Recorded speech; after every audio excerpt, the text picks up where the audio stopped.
Vyasadeva. Mantra murtim amurtikam. He said that the form of the Lord is very difficult to behold, but if you chant the mantra, then it becomes very easy. And the form of the Lord is transported through the mantra, so are his qualities, his pastimes, and all knowledge, everything that's in Krishna, which is everything, is complete there in the holy name. So no wonder that people have this response when they hear the holy name, because it's all at once exotic and mysterious at the same time. And the devotees who go out to chant Hare Krishna, and chanting Hare Krishna includes distributing written kirtan, because kirtan is always also written down, and then when it's distributed, there's a way in which people can take it home. And then it has the after effect. After they hear the holy name chanted on the street, they take the book home, and it speaks to them personally. Every word, every line is actually meant to instruct them how to go back to Godhead, because Krishna has a personal interest in every living entity in this world. And that's why he writes the Vedic literature. Anarto pasanam sakshad bhakti yog madhok sajay lokasya ajanato vidvams chakre satvata samhitam. The Lord in his Shaktivesh incarnation, Srila Vyasadeva, wrote down the Vedas, and especially the Bhagavatam. Especially the Bhagavatam, which is the ripened fruit of all the Vedas, specifically so that living entities could revive their intimate personal relationship with Krishna. So in distributing the written kirtan and singing the kirtan so that people can hear it, deliberately going to where there's more people, and positioning ourselves in such a way that they hear it. In parentheses, they have to hear it. Within italics, have to. The devotees also vicariously appreciate the experience of finding Krishna for the first time over and over again. The experience of discovering that actually one is not part of this world and is eternal is such a great relief. It can hardly be described. Because the burden of being a temporary entity when in fact we're not, we're eternal entities, is so crushing that one has to actually go into a kind of trance to forget about it. That's what material life is. It's sort of a trance in which we try to appease our senses and our mind and our sense of longing for something eternal by taking one new material object after another, appearing to be shiny and new, but actually it's simply the same recycled energy over and over again. It's never satisfying. And therefore the living entity has to go into a kind of a stupor in order to tolerate the impermanence of this world. However, when somebody hears the holy name, inherently within the holy name is the freshness of Krishna in the spiritual world, which is practically indescribable and is newer and newer at every moment. And there's an experience of a hungry man eating food and being nourished. And the experience is palpable for the person experiencing it and also for those distributing it. There's one can observe in those recipients the nourishment that they're receiving. And in that, the devotees who preach become constantly reinvigorated to take the holy name themselves, seeing its effect on others. And it especially helps to see the effect in others by studying the Shastra and understanding the exalted nature of the holy name and the exalted activity of distributing it, which is lauded by the Lord himself, and who says that those who distribute the written kirtan and distribute the kirtan through singing are the most dear to me in this world. What kind of situation is that? And in fact, even if someone is an insignificant living entity, practically living entities are insignificant in a sense, but especially those from the point a view of being shara, or fallible, having succumbed to the wiles of Maya, and who are dancing in the material world according to the shadows she's casting upon the world. Those, even those who are born in a disadvantaged situation, who somehow or other take to the chanting Hare Krishna and then the distribution of it in its spoken and then written form, can practically overnight become recognized as great devotees. And Prabhupada mentioned this by saying that sometimes during wartime, an insignificant farm boy from the Midwest of America would join the military. This person was born into obscurity and is destined for obscurity. However, somehow or other, a recruiter comes by and says, "Why don't you join the military, son? You'll be a hero." So he does, and he gets put in the infantry because of his lack of qualifications. That's where they put people generally, on the front lines. And they're the first to get blown up, and nobody seems to care that much. So he goes on the front lines, and then by inspiration one day, during the heat of battle, he performs a heroic act, and he saves some fellow soldier from the fierce attack of the enemy, and saves his life, and everyone sees it. And then he's given a medal, and then he comes back to his Midwest home that no one's ever heard of, population 13, and there's a fanfare, and then his name goes in the national newspaper, and then he becomes famous everywhere, overnight.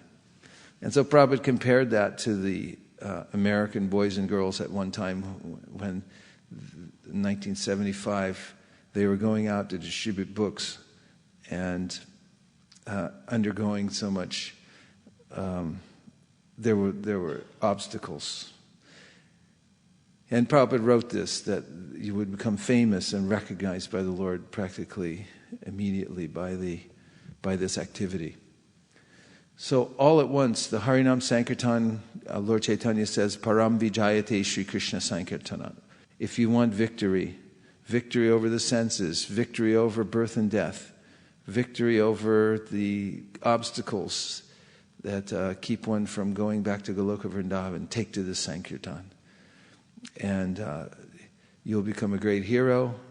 You'll become famous as one who left this world and went back home, back to Godhead. You'll be recognized by the great acharyas who have given their lives to make sure that this Sankirtan movement gets propagated. And if you become their instruments, then you're recognized by them, and there's what could be better than that? So in that activity of going out to the streets of San Francisco, all of this becomes possible and is the fate of those who go out to distribute transcendental knowledge and who assist in the process in any way. And that's what our mission is, really. And there's nothing so satisfying as performing yajna, because human life is meant for tapasya. It's actually the wealth of the intelligent, tapasya. There's no happiness in sense indulgence. It leads to suffering.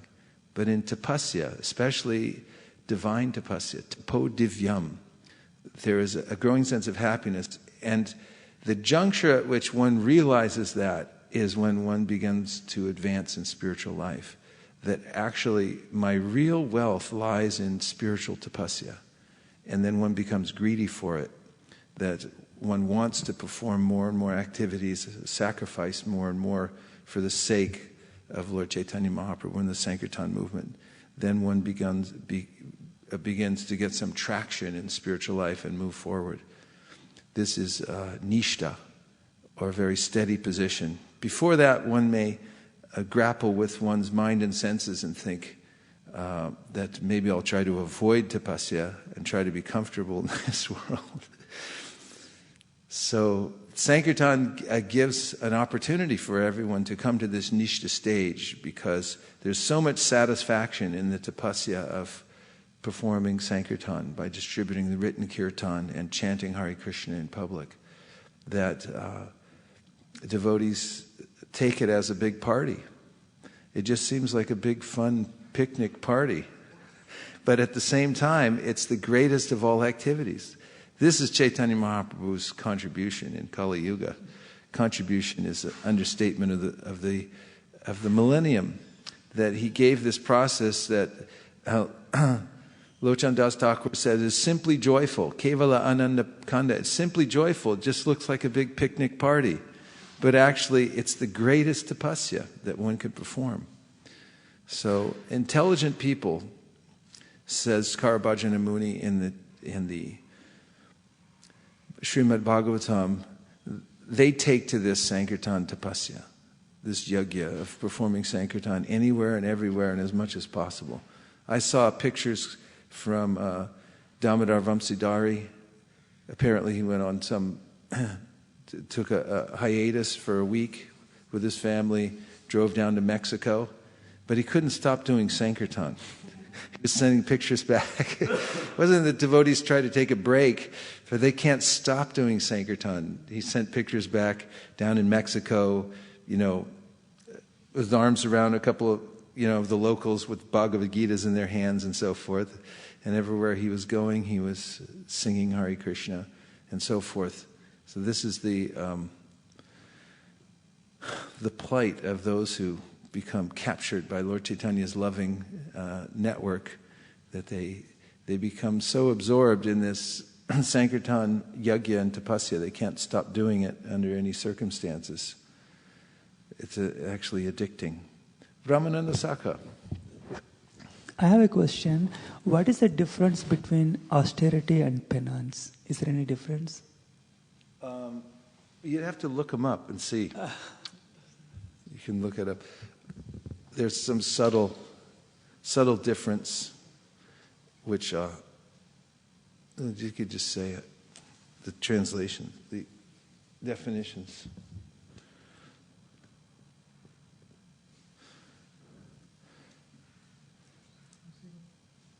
Quick. Jaldi, jaldi.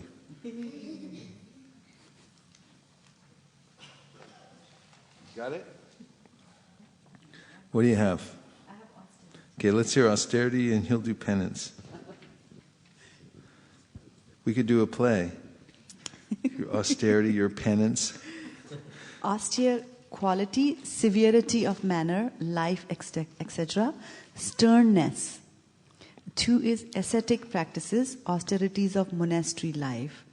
3 is strict economy.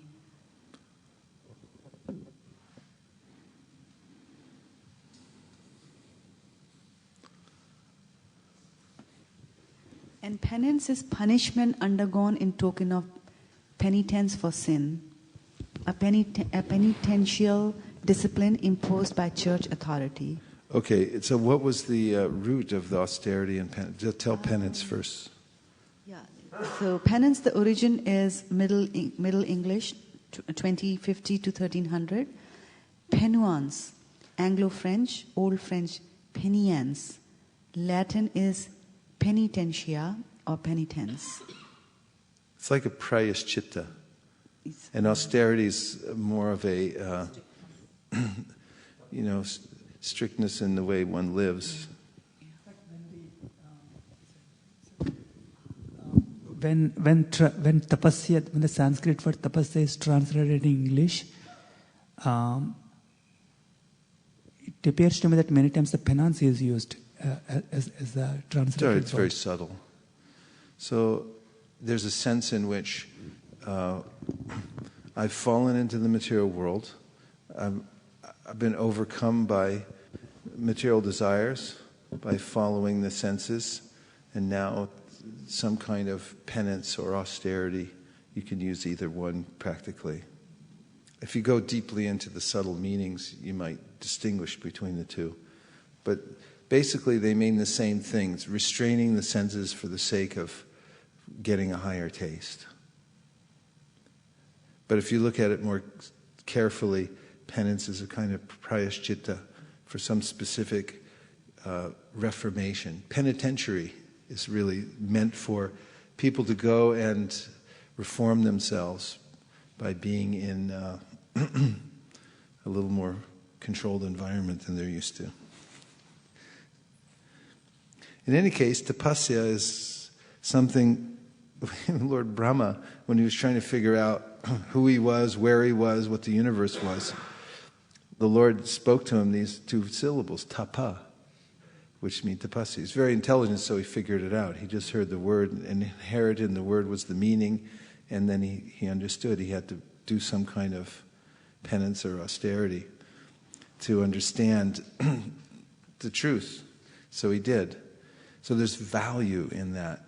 Not tapasya for its own sake, but we perform tapasya for the sake of serving Krishna. And when we do that, then there's a way that we remember Krishna, we feel Krishna's connection. All good things come from that. But especially taking the time and energy to promote the Sankirtan movement, and whatever kind of sense control and is required for that is the best kind of tapasya. Now today we're going to hear a whole chapter of the Sri Caitanya Charitamrita, which is called The Opulence and Sweetness of Lord Krishna. And this comes as a section of the Caitanya Charitamrita in which Sri Caitanya Mahaprabhu is personally teaching Sanatana Goswami about Krishna and the process of devotional service. So we'll try to get through the whole thing by 10 o'clock.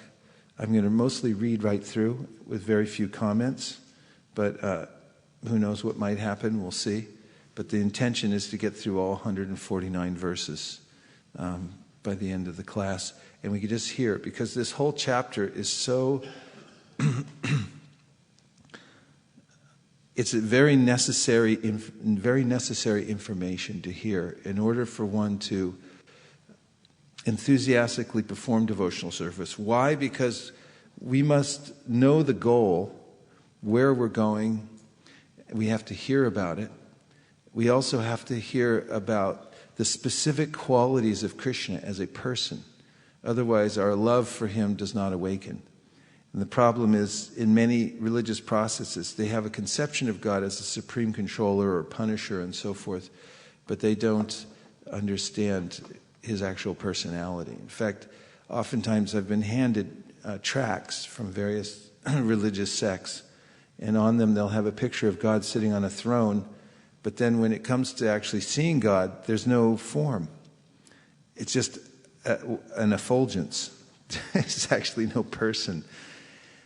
People are lacking information about the personality of Godhead, and therefore, although there's a sense that he should be a person, they hesitate to go that far to describe him. In fact, in some religious traditions, it's taboo to even talk about God having form or a name and so forth. In fact, in some places they smash the images of God wherever they see them. I remember several years ago, more than several years ago, the Taliban, who have now become infamous all over the world, were searching out ancient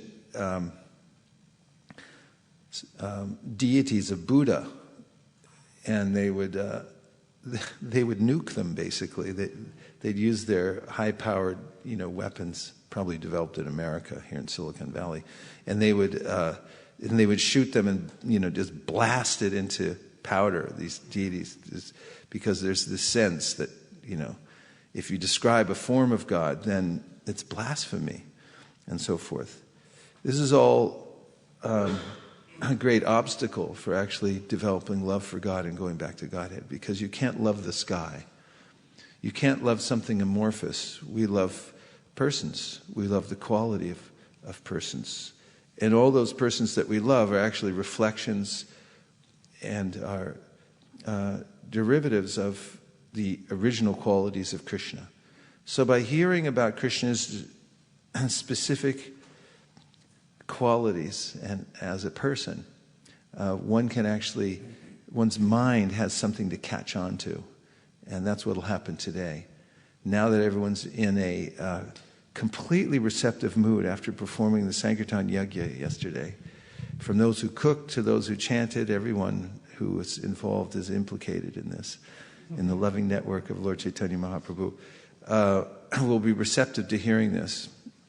Or those who have tuned in online will be receptive because they've taken the time to turn their attention in this way. We welcome you, those who are online this morning.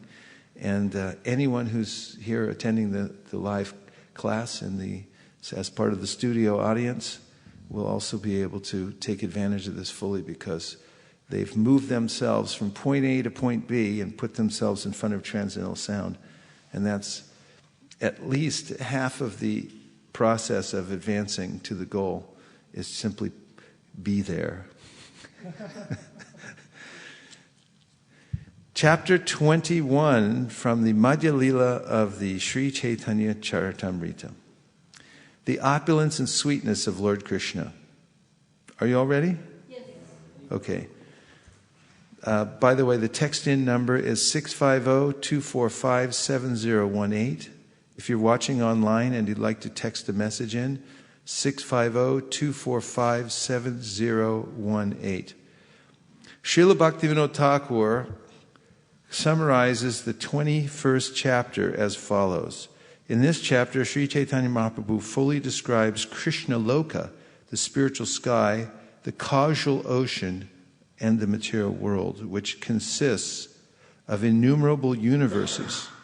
Sri Chaitanya Mahaprabhu then describes Lord Brahma's interview with Krishna at Dwarka and the Lord's curbing the pride of Brahma. There's also a description of one of Krishna's pastimes with Brahma. In this chapter, the author of the Caitanya Charitamrita has presented some nice poems about the pastimes of Krishna and Krishna's super excellent beauty. His super excellent what? Beauty. Throughout the rest of the chapter, our intimate relationship, sambandha, with Krishna is described. Text 1. Agatyeka gatim natva hinarthadikasadakam Shri Chaitanyam likamyasya madhuryaishvarya shikaram. Offering my obeisances unto Sri Chaitanya Mahaprabhu, let me describe a particle of his opulence and sweetness. He is most valuable for a fallen, conditioned soul, bereft of spiritual knowledge, and he is the only shelter for those who do not know the real goal of life. Jaya Jaya Sri Chaitanya Jaya Nityananda Jaya Dvaita Chandra Jaya Gaura Bhakta Vrinda. All glories to Sri Chaitanya Mahaprabhu, all glories to Nityananda Prabhu, all glories to Advaita Acharya, and all glories to all the devotees of Sri Chaitanya Mahaprabhu. Swarup Swarupena Dham Parabyom Dhame Pratak Pratak Baikunta Shab Nahika Ganane. Sri Chaitanya Mahaprabhu continued, all the transcendental forms of the Lord are situated in the spiritual sky. They preside over spiritual planets in that abode, but there is no counting these Vaikuntha planets. How many Vaikuntha planets are there? 4. Shatta Sahasra Ayut Laka Koti Yojana Eka Vaikuntera Vishtara Bharana.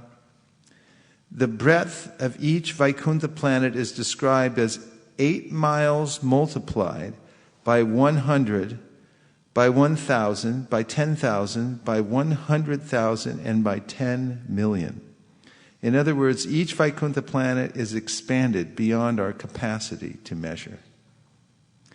Shab Vaikuntha Vyapaka Ananda Chinmoy Parishad Shadaishvarya Purna Shab Hoy. Each Vaikuntha planet is very large, and each is made of spiritual bliss. The inhabitants are all associates of the Supreme Lord, and they have full opulence, like the Lord himself. This is how the Vaikuntha planets are all situated. Ananta Vaikuntha ak deshi jar, she parabhyome dharmera ke karu bishtar. Since all the Vaikuntha planets are located in a certain corner of the spiritual sky, who can measure the spiritual sky? 7. The shape of the spiritual sky is compared to a lotus flower. Who can corroborate that, but with a shloka from the Sri Brahma Samhita without looking?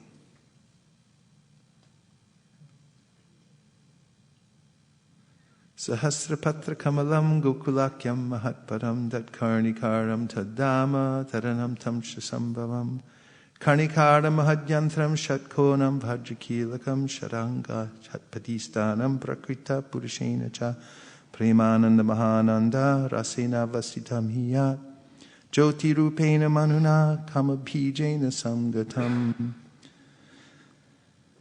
The topmost region of that flower is called the whorl, and within that whorl is Krishna's abode.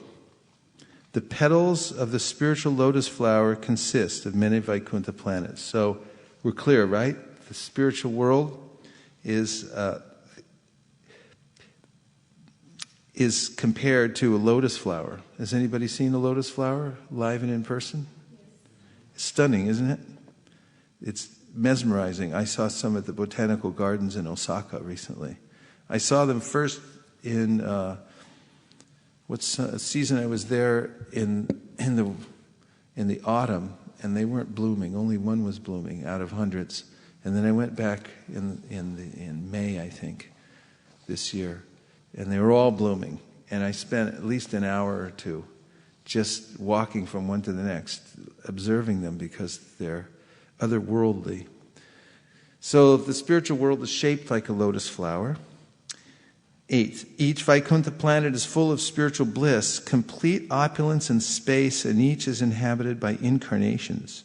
If Lord Brahma and Lord Shiva cannot estimate the length and breadth of the spiritual sky and the Vaikuntha planets, how can ordinary living entities begin to imagine them? Now, as I'm reading this, please meditate on the fact that these words are being spoken by Sri Caitanya Mahaprabhu himself to Sanatana Goswami. You can envision this dialogue going on.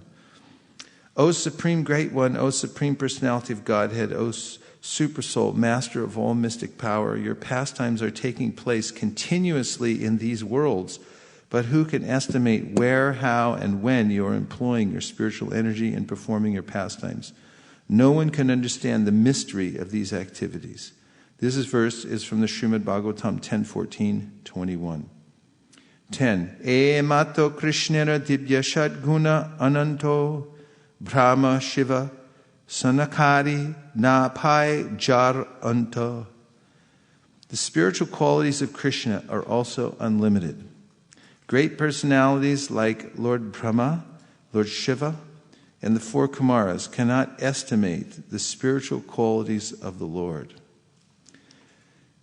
11. In time, great scientists may be able to count all the atoms of the universe, all the stars and planets in the sky, and all the particles of snow, but who among them can count the unlimited transcendental qualities of the Supreme Godhead? He descends on the surface of the globe for the benefit of all living entities. Mukharvin, go get me 10:14-7, please. I'll read you this purport because it's a famous verse. In fact, all the verses in the 14th chapter of the 10th canto, well, many of them are famous, but all of them are vitally important. Of course, all the verses of the Bhagavatam are vitally important, but for Gaudiya Vaishnavas and understanding Gaudiya Vaishnava Siddhanta, chapter 14 is particularly important. And this verse talks about Krishna's qualities and how they're uncountable. That even if a scientist were able to calculate through some really big computer. Here's the purport to the verse. Srila Sanatana Goswami explains that Lord Krishna is Gunatma, the soul of all spiritual superior qualities, because he gives them life. For example, one may discuss in an abstract way such qualities as generosity, intelligence, and mercy, but they come to life only when a living person exhibits them. Thus, Lord Krishna is Gunatma, because he descends to the material world and reestablishes religious principles by exhibiting all godly qualities himself and inspiring them in others. What was the point? The first point? Yeah, what is this point, Gunatma? It's an important point. It descends to the material world and establishes the principles of religion. Why is that important, according to what we just read?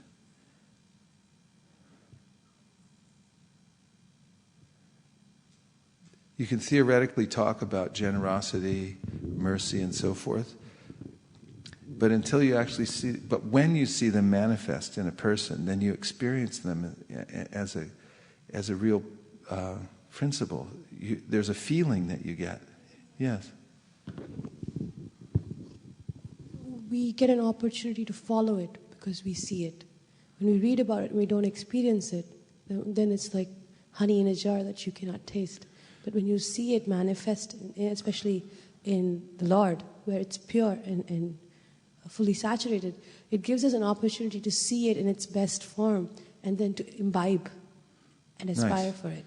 Yes, so there's these ideas. You had something? Yeah, one more thing, it's our faith gets strengthened when we see something, our senses are involved in. It's palpable. When you meet someone who embodies a certain quality and you feel it for yourself. For instance, how can you calculate what is mercy until someone actually gives you mercy? That is, you didn't deserve it, but they gave you kindness anyway. They gave you an abundance of kindness even though you were the most undeserving person. How does that make you feel? Pretty lousy, right? No, I mean, there's a way in which when it actually comes to you through someone, then you experience the quality, and you can see that it's fathomless. It's something very deep, and it changes your life, actually. It changes your life. When you hear about it theoretically, it may not change your life, but when you actually experience it. For instance, when someone meets a person who is very advanced spiritually, they may have read all about spiritual life, but when they meet somebody who embodies the qualities they've read about, then somehow they're moved themselves to take up spiritual life. They see their ideal and they can experience the qualities that somebody's actually imbibed. And as you said, their faith, you just said the faith increases because they see it's practicable, practical. So Gunatma, this is a very important point, that these things are real. Spiritual life is real, and it's experienced through personal contact. Personal contact. Srila Sanatana Goswami explains that Lord Krishna is Gunatma, the soul of all superior qualities, because he gives them life. For example, one may discuss in an abstract way such qualities as generosity, intelligence, and mercy, but they come to life only when a living person exhibits them. Thus, Lord Krishna is Gunatma because he descends to the material world and reestablishes religious principles by exhibiting all godly qualities himself and inspiring them in others.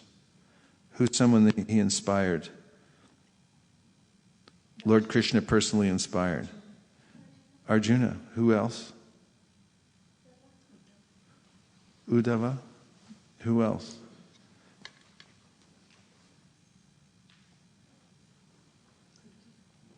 Kunti, Yudhishthira, Muchukunda. He is very inspired.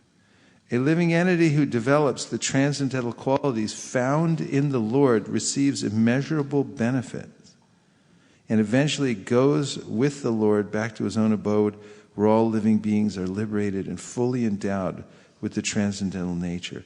Listen to this.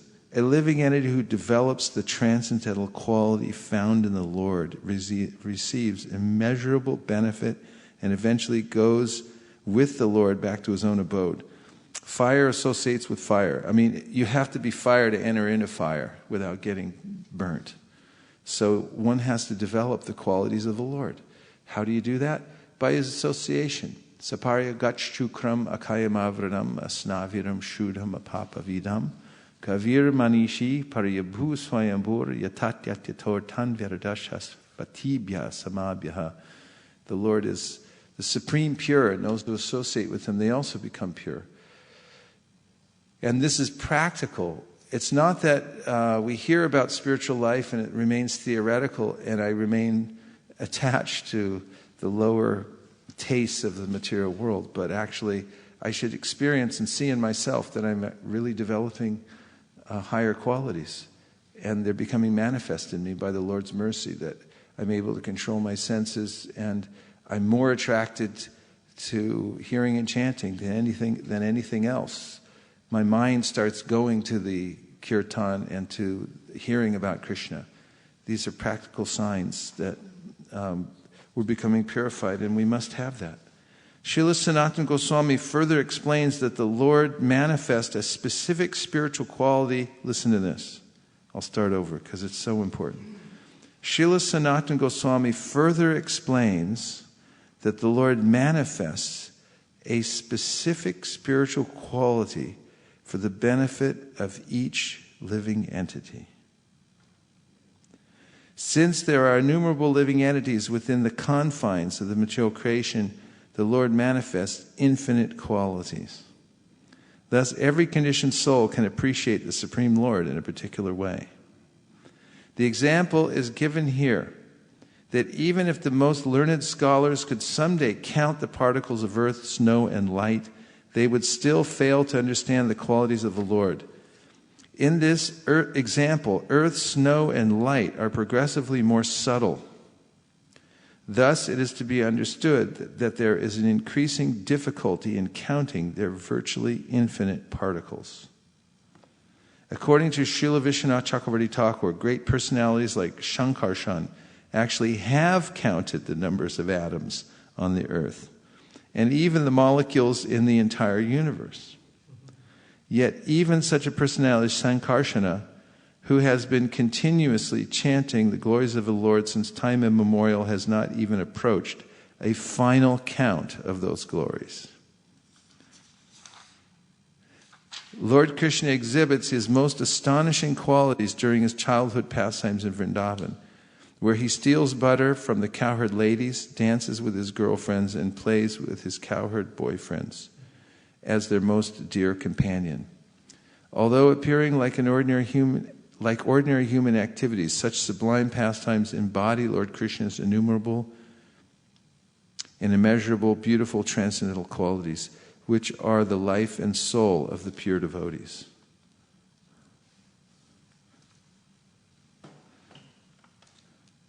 Move on? Don't worry if some of this seems too esoteric or beyond reach. Just keep hearing. Just keep hearing. Brahmadi rahu sahasravarane ananto nirantaro ghai mukhe na pai gunera anto. To say nothing of Lord Brahma, even Lord Ananta, who has thousands of heads, cannot reach the end of the Lord's transcendental qualities, even though he is continuously chanting their praises. If I, Lord Brahma, and your elder brothers, the great saints and sages, cannot understand the limits of the Supreme Personality of Godhead, who is full of various energies, who else can understand them? Although constantly chanting about his transcendental qualities, the thousand-hooded Lord Ananta, Shesha, has not yet reached the end of the Lord's activities. This verse comes from the Bhagavatam 2:741. Text 14. To say nothing of Anantadev, even Lord Krishna himself cannot find an end to his own transcendental qualities. Indeed, he himself is always eager to know them. Text 15, my Lord, you are unlimited. Even the predominating deities of the higher planetary systems, including Lord Brahma, cannot find your limitations, nor can you yourself ascertain the limit of your qualities. Like atoms in the sky, there are multi-universes with 7 coverings, and these are rotating in due course of time. All the experts in Vedic understanding are searching for you by eliminating the material elements. In this way, searching and searching, they come to the conclusion that everything is complete in you. Thus, you are the resort of everything. This is the conclusion of all Vedic experts. This is a great relief to come to the conclusion of the Vedas, Vedanta, which is that Krishna is everything. And just surrender your mind there. And then you'll be in the right place. Even if you consider that dogmatic, everyone's dogmatic. If you have the right dogma, you're okay. Purport. This verse from Srimad Bhagavatam 1087:41, which was spoken by the personified Vedas, is confirmed by Lord Krishna in the Bhagavad Gita. This is text 719. Bahunam jamanamante jnanavan mam prapadyate vasudeva sarvamiti samahatma sudurlabhaha. After many, many births and deaths, he who is actually in knowledge surrenders unto me, knowing me to be the cause of all causes and all that is. Such a great soul is very rare. Even after searching for the absolute truth throughout the universe, learned scholars and Vedic experts cannot reach the ultimate goal. In this way, they come to Krishna. When there is a discussion about the absolute truth, there are always various pros and cons. The purpose of such arguments is to come to the right conclusion. Such an argument is generally known as neti-neti, not this, not that. Until one comes to the right conclusion, the process of thinking this is not the absolute truth, that is not the absolute truth, will continue. When we come to the right conclusion, we accept the Supreme Personality of Godhead, Krishna, as the ultimate truth. 16. Apart from all argument, logic, and negative or positive processes, when Lord Sri Krishna was present as the Supreme Personality of Godhead at Vrindavana, no one could find a limit to his potencies by studying his characteristics and activities. At Vrindavana, the Lord immediately created all material and spiritual planets in one moment. Indeed, all of them were created with their predominating deities. We do not hear of such wonderful things anywhere else. Simply by one's hearing of those incidents, one's consciousness is agitated and cleansed. What happens to one's consciousness? Agitated and cleansed. You could use that when you're selling a book to someone. You could say, just by reading this, your consciousness will become agitated and cleansed. Purport. When Lord Krishna was present in the earthly Vrindavan, Lord Brahma, taking him to be an ordinary cowherd boy, wanted to test his potency. Therefore, Lord Brahma stole all the calves and cowherd boys from Krishna and hid them by his illusory energy. When Krishna saw that Brahma had stolen his calves and cowherd boys, he immediately created many material and spiritual planets in Lord Brahma's presence. Within a moment, cowherd boys, calves, and unlimited Vaikunthas, all expansions of the Lord's spiritual energy, were manifested. As stated in the Brahma Samhita, Ananda Chinmaya Rasa Pratibhavitabi. Not only did Krishna create all the paraphernalia of his spiritual energy, but he also created unlimited material universes with unlimited Brahmas. All these pastimes, which are described in Srimad Bhagavatam, will cleanse one's consciousness. In this way, one can actually understand the absolute truth. The spiritual planets in the spiritual sky are called Vaikunthas, and each of them has a predominating deity, Narayan, with a specific name. Similarly, in the material sky, there are innumerable universes, and each is dominated by a specific deity, a Brahma. Krishna simultaneously created all these Vaikuntha planets and universes within a moment after Brahma's return. The word avaduta means rambling, agitating, moving, absorbed, defeated. In some readings of Sri Chaitanya Charitamrita it is said, Jahar Shravane Chitta Malo Hoya Duta. Instead of the word avaduta, the word hoy duta, meaning that the heart is, or consciousness is cleansed, are used. When the consciousness is cleansed, one can understand what and who Krishna is. This is confirmed by Krishna in the Bhagavad Gita. Yesham tvantakatam papam jananam punyakarmanam te dvanva mohanir mukta bhajanti mam dradavrataha. Persons who have acted piously in previous lives and in this life, and whose sinful actions are completely eradicated, are freed from the dualities of delusion, and they engage themselves in my service with determination. Unless one is freed from the reactions of sinful activities, one cannot understand Krishna or engage in his transcendental loving service.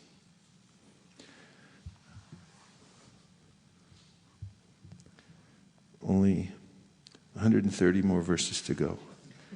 We're pretty much on track. According to Shukadeva Goswami, Krishna has unlimited calves and cowherd boys with him. No one could count their actual number. Each of the cowherd boys was tending calves to the extent of a koti, arbuda, shanka, and padma.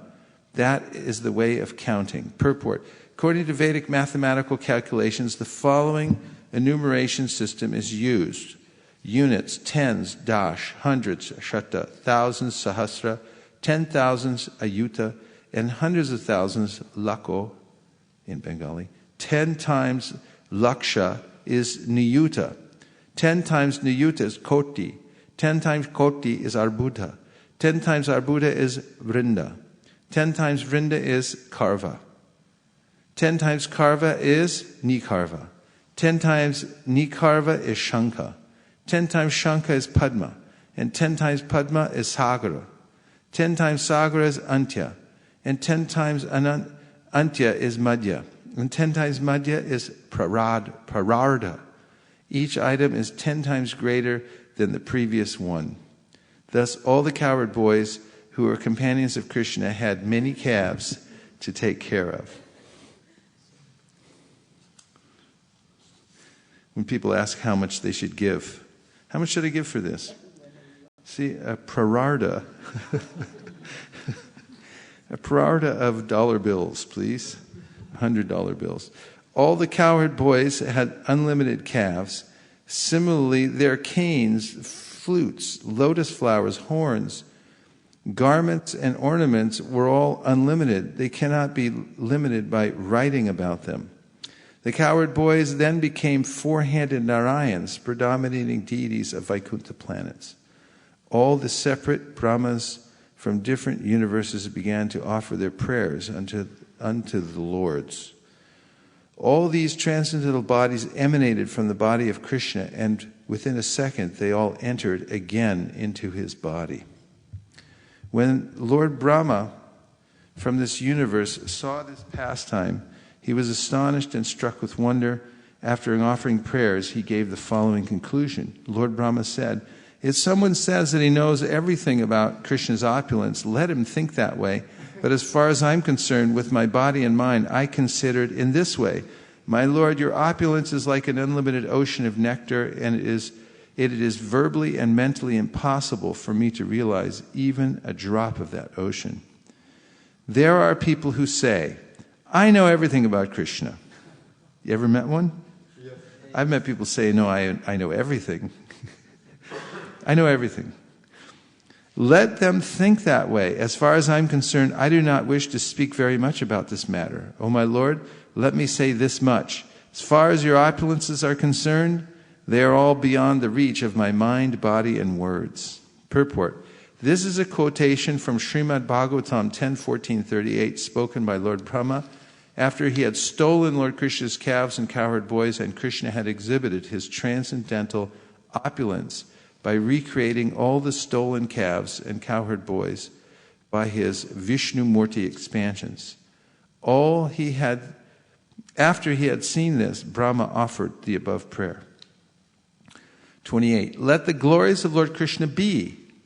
Who could be aware of all of them?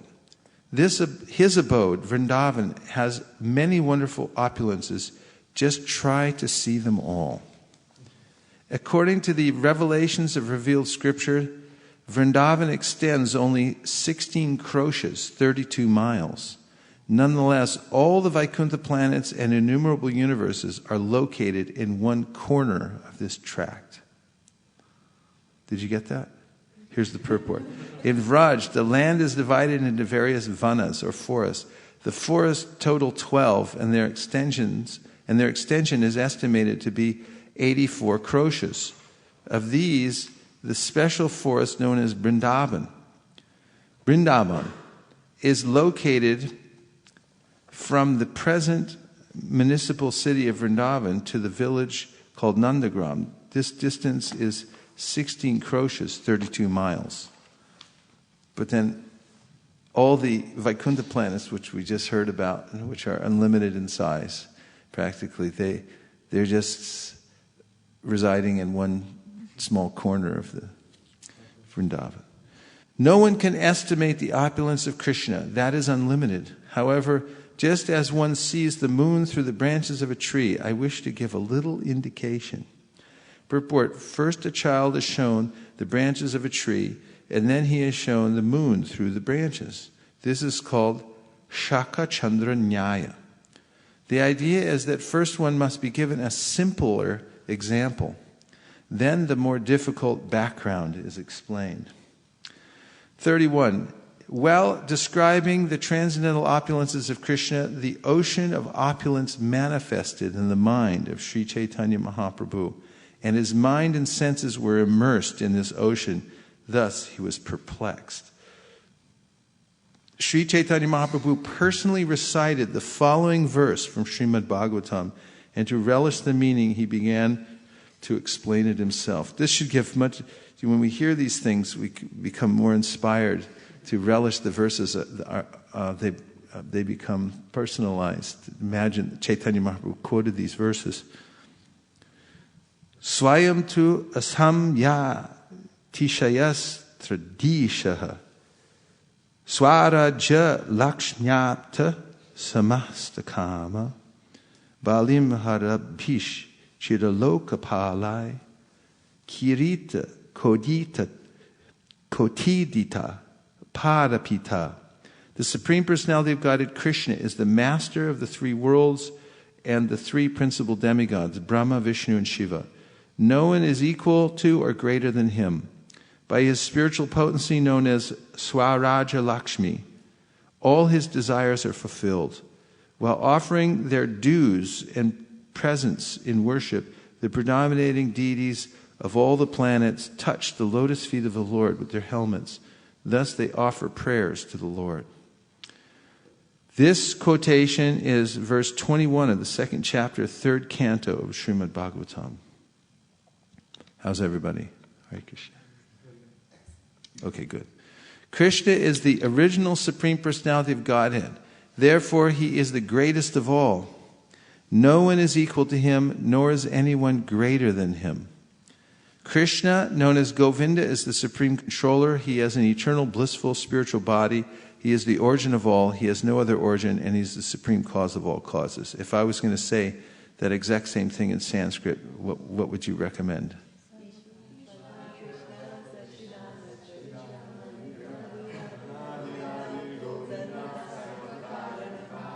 Well done. This is the first verse in the 5th chapter of the Brahma Samhita. The primary predominating deities of this material creation are Lord Brahma, Lord Shiva, and Lord Vishnu. Nonetheless, they simply carry out the orders of Lord Krishna, who is the master of all of them. Lord Brahma said, following the will of the Supreme Personality of Godhead, I create. Lord Shiva destroys, and he himself, in the form of Kshirodakshaya Vishnu, maintains all the affairs of the material nature. Thus, the supreme controller of the three modes of material nature is Lord Vishnu. That's from Srimad Bhagavatam 2.632. This is only a general description. Please try to understand another meaning. of Trayadish. The three Purusha incarnations of Vishnu are the original cause of the material creation. Mahavishnu, Padmanabha, and Kshirodakshayi Vishnu are the super souls of all subtle and gross existences. Purport. Lord Mahavishnu is known as Karnadakshayi Vishnu, the super soul of everything. Garbhodakshayi Vishnu, from whose lotus navel Brahma was created, is also called Hiranyagarbha, and is the total super soul and the subtle super soul. Kshirodakshayi Vishnu is the universal form and the gross super soul. Although Mahavishnu, Padmanabha, Kshirodakshayi Vishnu, and are all shelters and controllers of the entire universe, they are nonetheless but plenary portions or portions of the plenary portions of Krishna. Therefore, he is the original personality of Godhead.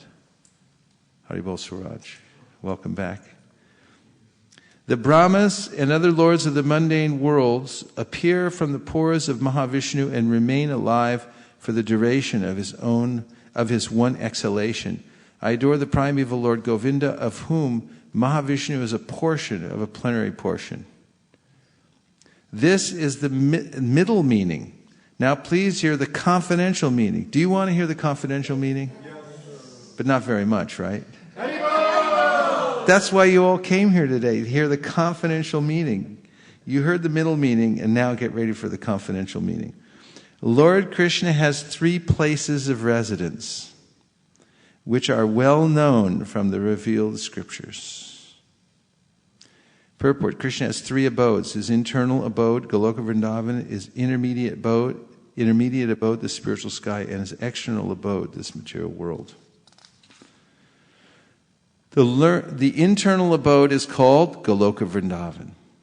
It is there that Lord Krishna's personal friends, associates, father and mother live. Vrindavan is the storehouse of Krishna's mercy and the sweet opulences of conjugal love. That is where the spiritual energy, working as a maidservant, exhibits the rasa dance, the quintessence of all pastimes. Vrindavan Tham is very soft due to the mercy of the Supreme Lord, and it is especially opulent due to conjugal love. The transcendental glories of the son of Maharaj Nanda are exhibited here. Under the circumstances, not the least anxiety is awakened within us. Below the Vrindavan planet is the spiritual sky, which is known as Vishnu Loka. In Vishnu Loka, there are innumerable Vaikuntha planets controlled by Narayan and innumerable other expansions of Krishna. The spiritual sky, which is full in all 6 opulences, is the intermediate residence of Lord Krishna. It is there that an unlimited number of forms of Krishna enjoy their pastimes. Innumerable Vaikuntha planets, which are just like different rooms of a treasure house, are all there, filled with all opulences. Those unlimited planets house the Lord's eternal associates, who are all enriched with the 6 opulences. Below the planet named Goloka Vrindavan are the planets known as Devi Dham, Mahesh Dham, and Hari Dham. These are opulent in different ways. They are managed by the Supreme Personality of Godhead, Govinda, the original Lord. I offer my obeisances unto him. That's from Brahma Samhita, you all recognize, of course. Between the spiritual and the material world is a body of water known as the river Viraja. Known as what? This water is generated from the bodily perspiration of the Supreme Personality of Godhead, who is known as Vedanga. Thus, the river flows. This verse and the following verse are from the Padma Purana. From which Purana? Padma Purana. Beyond the river Viraja is the spiritual nature, which is indestructible, eternal, inexhaustible, and unlimited. It is the supreme abode consisting of 3/4 of the Lord's opulences. It is known as Paravyoma, the spiritual sky. Purport. In the spiritual sky, there is neither anxiety nor fear. It is eternally existing, and it consists of 3/4 of the Lord's energy. The material world is an exhibition of only 1/4 of the Lord's energy. Therefore, it is called Ekapad Vibhuti. On the other side of the river Viraja is the external abode, which is full of unlimited universes, each containing unlimited atmospheres. The abode of the external energy is called Devi Dham. Called what? Devi Dham. And its inhabitants are the conditioned souls. It is there that the material energy, Durga, resides with many opulent maidservants. Now I'm going to read the purport to this verse, and it will change your life forever. You'll never be the same after you hear this. Are you ready? Yes. But not very much, right? Okay, here goes. Listen carefully.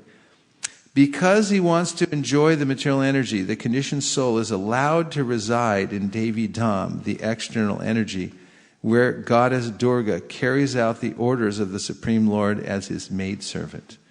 The material energy is called Jagal Lakshmi because she protects the bewildered conditioned souls. Goddess Durga is therefore known as the material mother, and Lord Shiva, her husband, is known as the material father. Goddess Durga is so named because this material world is like a big fort where the conditioned soul is placed under her care. For material facilities, the conditioned soul tries to please Goddess Durga, and Mother Durga supplies all kinds of material facilities. Because of this, the conditioned souls are allured and do not wish to leave the external energy. Consequently, they are continuously making plans to live here peacefully and happily. Such is the material world. I rest my case. Changed, right? Forever. This first sentence is very profound. There's a word that Prabhupada uses in the first sentence that is pivotal in understanding one's existence in the material world. And that word is allowed. Because he wants to enjoy the material energy, the conditioned soul is allowed to reside in Devi Dham. Allowed. Huh? So otherwise? Means that it's by one's own choice. Now, you're allowed to live here. You want to go live in that section? You're allowed to. Krishna is very liberal. He's given independence. He's not a religious fanatic. He is not a vengeful God. He's actually the most liberal of all liberal personalities. And he allows you to go wherever you want. It's like, I want to go there. I want to go there. I want to go there. All right, go there. But it's not his desire. He allows it due to the impetus of the soul to be the controller. And as soon as one understands that I'm not the controller, then one's happy life begins again. That one accepts, of course, one's happy life begins when one understands Krishna is the controller. Because a hand is a hand. And when a hand just does what a hand does, then it's perfectly natural and happy. And a soul is a servant of Krishna. When he just simply serves Krishna, then he's happy. Can you give Vishakalila a asan, please?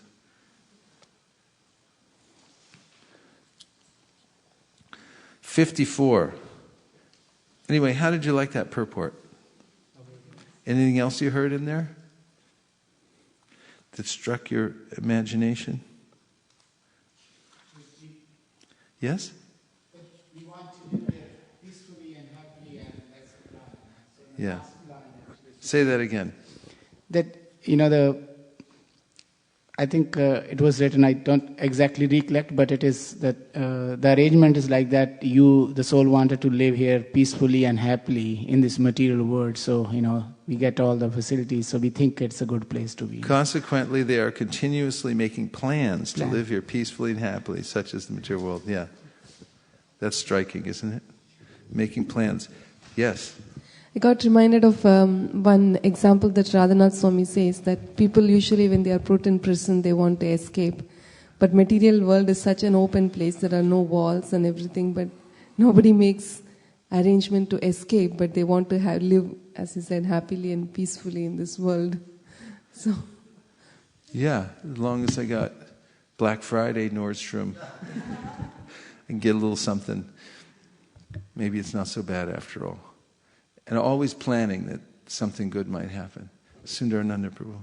Well, I have a question. So unless we come to the platform of acting on the spirit soul, or come to the platform of realizing that we are a spirit and we are not this body, it's hard to give up trying to enjoy in this material world or trying to be peaceful here. So it looks like it's like chicken and egg problem. Like not really, because the thing is, the medicine is so potent, and all you have to do is hang around long enough for the medicine to take effect. Pardon me? I didn't get his question.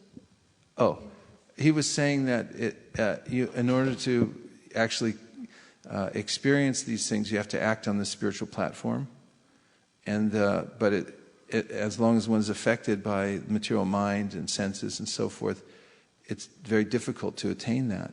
And therefore, how does one ever get any kind of experience for oneself? Something like that?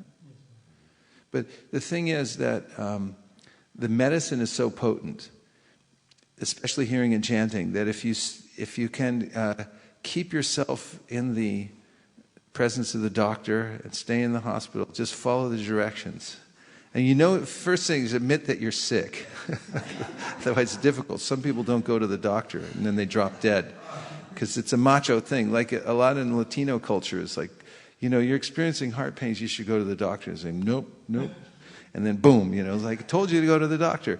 So first of all, give up your macho thing and admit that you need help and take assistance. And if you can understand that and keep taking the medicine, despite the fact that it's not, it may appear it's not acting on you yet. This verse Krishna gives in the 11th canto of the Srimad Bhagavatam, where he says that Parityage Pyanishvara, that the person knows he should give up everything, but Pyanishvara, he doesn't have the strength to do it yet. But Krishna says this is a natural stage that one goes through, where, first of all, he says he understands Jata Shada Matkatasu Nirvina Sarvakarmasu. He understands that all material things material engagements lead to frustration, and he's actually kind of disgusted with the whole thing. But Parityage Pyanishvara, he still can't give it up. So Krishna says, go on. Just keep going on with tolerate that situation, and you can harbor that feeling of discontent. He says to Gariyan means you should be a little repentant that you took a bad bargain. Best use of a bad bargain, you got ripped off. Admit it. And so now live with it and try to rectify the situation. Just go on, stay in it. The medicine's so potent that if you can keep yourself in the process long enough, then you'll start to improve.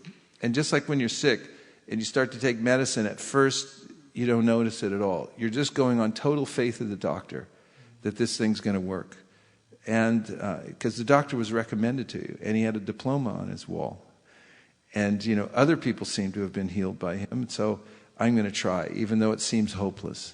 So you take the medicine and you keep taking it according to the prescription, and then one day you wake up and you think, maybe I'm a little better, but you're not sure. You think maybe it's your imagination. And then the next day you think, no, I think I'm definitely better, but maybe I'll stay in this state where I'm only half better. Maybe I won't improve all the way. And the next day you actually feel 75% better. And then finally, when you hit 100% recovery, then you feel strong and you know for yourself that actually I'm back to full strength. No one has to tell you. And then people look at you and go, wow, you're better. You jumped off the porch. When you were sick, you didn't do that. So it's something that you experience for yourself. You feel for yourself. And those who are wise enough to continue taking the medicine even though they're not visually improving, will definitely recover quicker. It takes a lot longer if you stop taking it and then you come back to it later and go, okay, well, there's no other alternative. I tried everything else again. It didn't work. So now I'm coming back to what appears to be the only cure. Just stick in the process. Yes, Bhakti Natalie.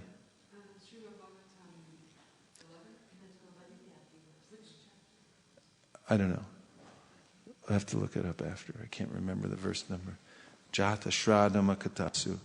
Okay, continuing on after that life-changing purport, will never be the same. None of us. Krishna is the supreme proprietor of all dhams, including Goloka Dham, Vaikuntha Dham, and Devi Dham.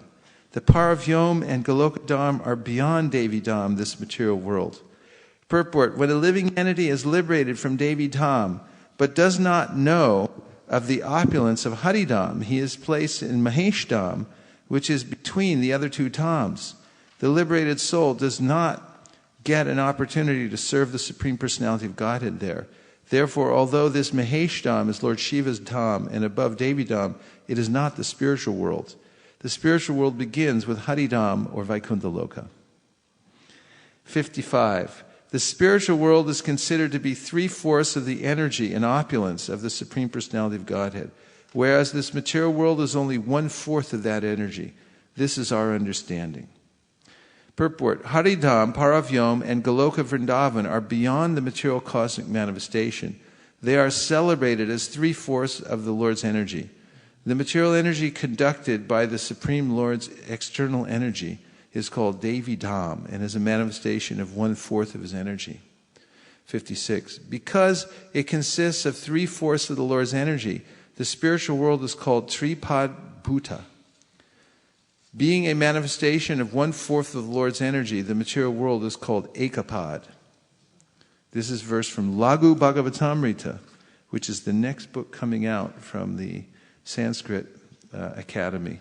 The Lagu Bhagavatamrita was actually translated and given commentary by Gopi Pranadhana Prabhu before he left. It's manuscript form, but they're finishing it up. We just got the Tattva Sandarbha, and now we're going to get the Lagu Bhagavatamrita. These are great treasures. Pardon me? The Lagu Bhagavatamrita, Sanatana Goswami. It's all about the taxonomy of the various incarnations of the Lord. The 3/4 part of Lord Krishna's energy is beyond our speaking power. Let us therefore hear elaborately about the remaining 1/4 of his energy. Actually, it is very difficult to ascertain the number of universes. Every universe has its separate Lord Brahma and Lord Shiva, who are known as permanent governors. Therefore, there is no counting them. Purport: Lord Brahma and Lord Shiva are called Chiralokapal, permanent governors. This means that they govern the affairs of the universe from the beginning of the creation to the end. In the next creation, the same living entities may not be present. But because Brahma and Shiva are existing from the beginning to the end, they are called Chiralokapal, permanent governors. Lokapal means predominating deities. There are 8 predominating deities of the predominant heavenly planets, and they are Indra, Agni, Yama, Varuna, Nriti, Vayu, Kuvera, and Shiva. Who can name them all without looking?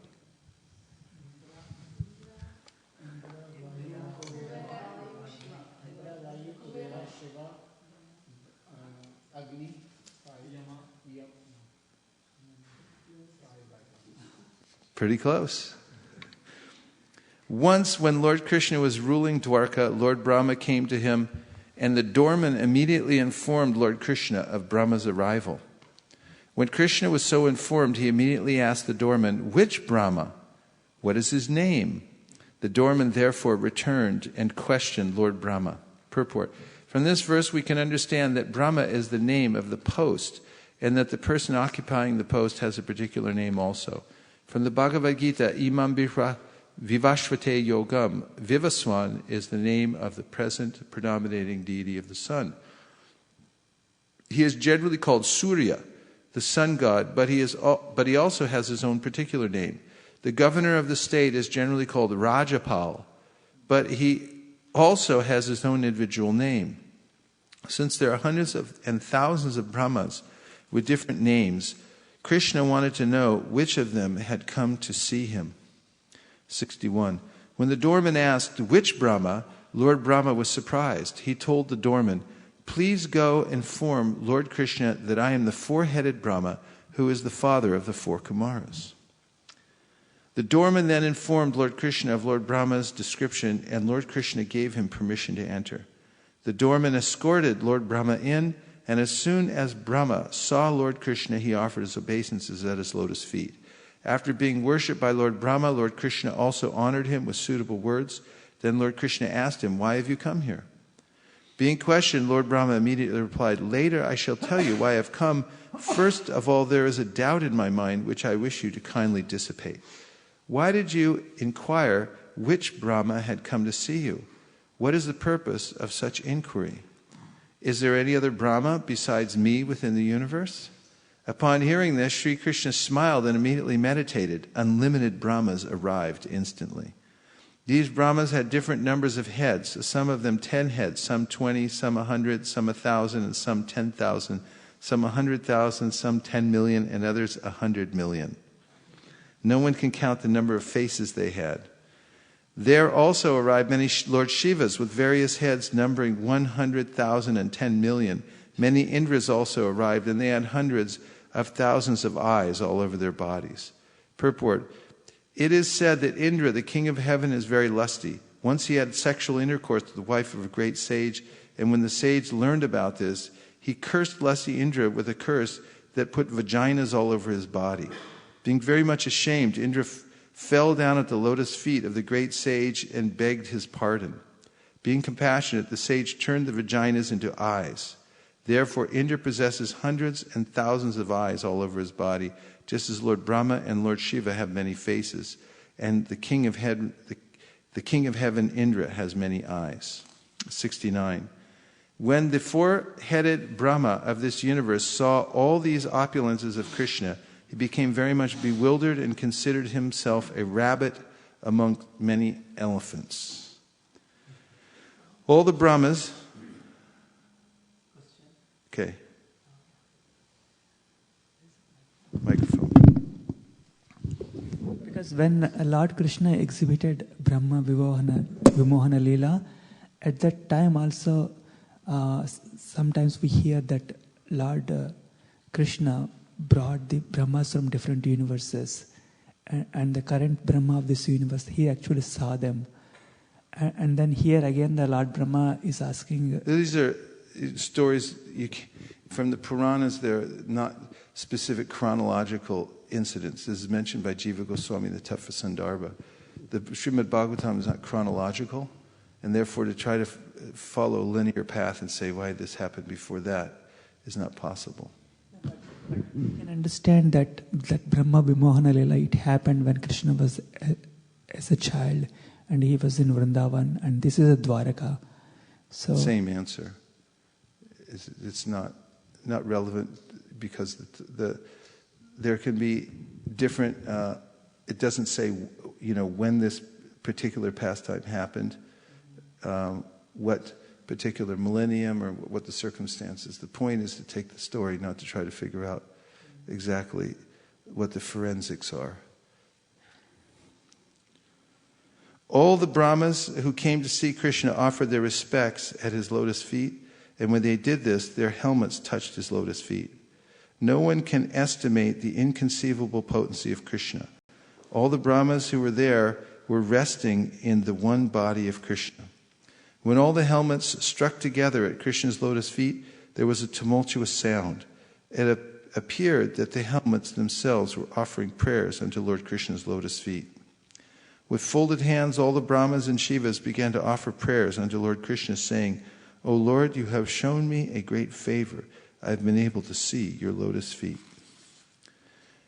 All of them then said, It is my great fortune, Lord, that you have called me, thinking me as your servant. Now let me know what your order is, so that I may carry it on my heads. Lord Krishna replied, since I wanted to see all of you together, I have called you all here. All of you should be happy. Is there any fear from the demons? They replied, by your mercy we are victorious everywhere. Whatever burden was upon the earth you have taken away by your descending to that planet. This is the proof of Dwarka's opulence. All the Brahmas thought, Krishna is now staying in my jurisdiction.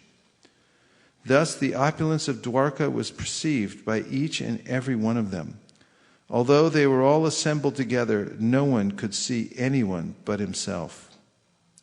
Purport: the four-headed Brahma perceived the opulence of Dwarka Dham, where Krishna was staying. And although there were Brahmins present having 10 to 10 million heads, and although many Lord Shivas were also assembled, only the four-headed Brahma of this universe could see all of them. By the inconceivable potency of Krishna, the others could not see one another. Although all the Brahmas and Shivas were assembled together due to Krishna's energy, they could not meet or talk amongst themselves individually. Lord Krishna then bade farewell to all the Brahmas there, and after offering their obeisances, they all returned to their respective homes. After observing all these opulences, the four-headed Brahma of this universe was astonished. He again came before the lotus feet of Krishna and offered him obeisances. Brahma then said, whatever I formerly decided about my knowledge, I have just now had personally verified. There are people who say, I know everything about Krishna. Let them think in that way. As far as I am concerned, I do not wish to speak very much about this matter. O my Lord, let me say this much. As far as your opulences are concerned, they are all beyond the reach of my mind, body, and words.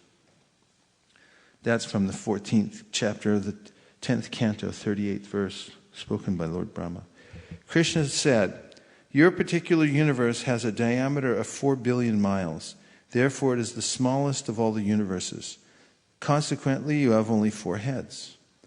Purport: Srila Bhaktisiddhanta Saraswati Thakur, one of the greatest astrologers of his time, gives information from the Siddhanta Shiromani that this universe measures 18 trillion 712 billion 69.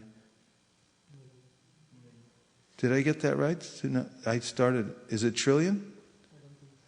I think it's 712 trillion. 712 trillion? So what's above the trillion then? 18 quadrillion 712 trillion 69 billion 200 million times 8 miles. This is the circumference of this universe. According to some, this is only half the circumference. Some of the universes are 1 billion yojanas in diameter, some 1 trillion, some 10 trillion, and some 100 trillion yojanas. Thus, they are almost unlimited in area. A yojana equals 8 miles, just so you know. According to the size of the universe, there are so many heads on the body of Brahma. In this way, I maintain innumerable universes, Brahmandas. No one can measure the length and breadth of the 1/4 of my energy manifested in the material world. Who then can measure the 3/4 that is manifested in the spiritual world? Beyond the river Viraja is the spiritual nature, which is indestructible, eternal, inexhaustible, and unlimited. It is the supreme abode consisting of 3/4 of the Lord's opulences. It is known as Paravyom, the spiritual sky. In this way, Lord Krishna bade farewell to the 4-headed Brahma of this universe. We may thus understand that no one can calculate the extent of Krishna's energies.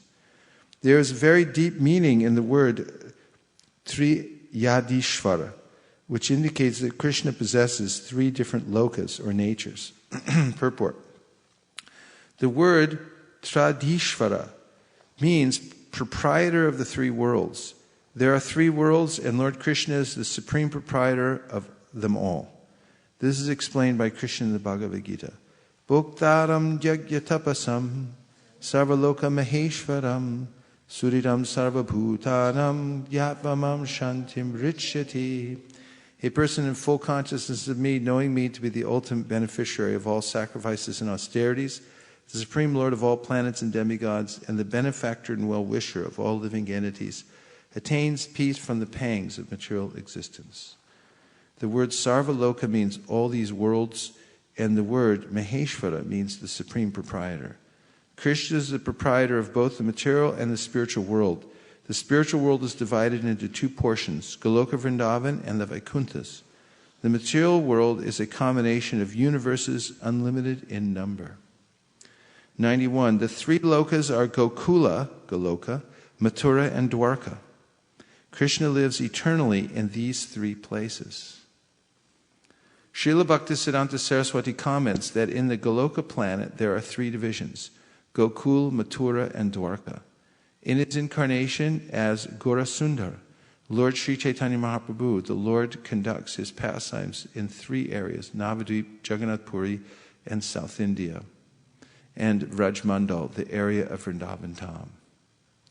These three places are full of internal potencies, and Krishna, the Supreme Personality of Godhead, is their sole proprietor. As previously mentioned, the jewels on the helmet of all the predominating deities of all the universes and Vaikuntha planets touched the throne and the lotus feet of the Lord when those deities all offered obeisances. When the gems on the helmets of all the predominating deities collided before the throne of the Lord's lotus feet, throne and the Lord's lotus feet, there was a jingling sound which seemed like prayers offered by the helmets at Krishna's lotus feet. Krishna is thus situated eternally in his spiritual potency, and the opulence of that spiritual potency is called Shat Aishvarya, indicating 6 kinds of opulences. Because he possesses the spiritual potencies which fulfill all his desires, Krishna is accepted as the Supreme Personality of Godhead. This is the Vedic version. The unlimited potencies of Krishna are just like an ocean of nectar. Since one cannot bathe within that ocean, I have only touched a drop of it. That was the section describing the opulence, Hare Krishna, the opulence of Krishna, and giving us just a few examples of how unlimited Krishna's material nature is, and then showing how that's insignificant compared to the spiritual world. Yeah. Microphone. Guru Maharaj, I'm sorry, but I'm a little lost. Mm-hmm. We got to a point where we said we were going to do the confidential part, and then we started with the 3 worlds, and then we went on. So I'm trying to understand, are we still in the confidential part? What we finished was the confidential part. Could you recap and tell me what was confidential? Yeah, this whole revelation is confidential. That there's not many people. It can only be understood through descending mercy. How there's material and spiritual world. Otherwise, how you can't see it with a telescope and so forth. So in that sense, it's confidential. And then understanding how it's Krishna's own abode and so forth. So the description, the descriptions we heard is the confidential part. Yeah. The understanding that it exists is different from understanding how beautiful it is or how detailed it is. Well, both are important. First, you have to understand that it exists. And then otherwise your mind will be closed to the details. You won't even be interested if you think that it's just some fantasy or something like that. Yes. Prabhu, in one of the purports we read that Sri Chaitanya Mahaprabhu performs his pastimes in Jagannath Puri, Navadvip and Rajamandala, the area of Rajamandala. So is this referring to the one in the material world, or is there these dhams in the spiritual world also? They're also there in the spiritual world also. Sri Chaitanya Mahaprabhu's abodes are eternal, and devotees, those abodes are also eternal abodes, because he's Swayam Bhagavan. He has his own realm in the spiritual world. And It's identical. Navadvip and Vrajamandal are identical except for slightly different moods. One's Audorya and the other's Madhurya.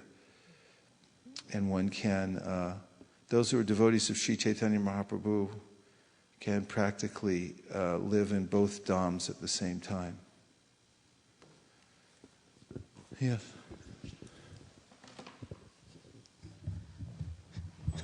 Prabhuji, this is still in my limited mind, trying to comprehend. I know it's difficult, but in Vrindavan I heard, Krishna has unlimited cows, when he was there. But if you go visit there, the area is so small, like millions or billions of cows. I was just trying to see how do we take it so that we feel this is, I mean, if you get a measuring tape out and you say, how do this many cows fit in such an area? Yeah, I mean, something. Well, first of all, the point that was being made here is that actually Krishna's abode is the spiritual world. It appears as a little village, 32 square miles. But actually the abode of Krishna, as Caitanya Mahaprabhu pointed out here, is bigger than all the spiritual worlds put together.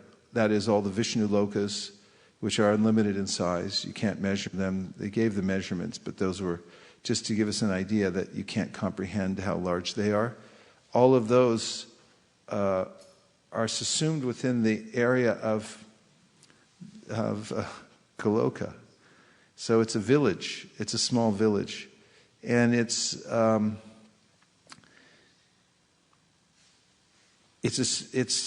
a spiritual area. It's not something that you can measure. One of the definitions of Maya means to measure. Trying to measure everything. One of the reasons I want to measure everything is so I can control it. Because as soon as the intelligence can measure it, then I can say, okay, I can get my mind around that one. The whole exercise, the reason Lord Chaitanya is going into these descriptions that are so vast in size, describing how vast in size they are, is so just to say, you can't get your mind around this. It's not measurable for you. He keeps saying that you can't measure this.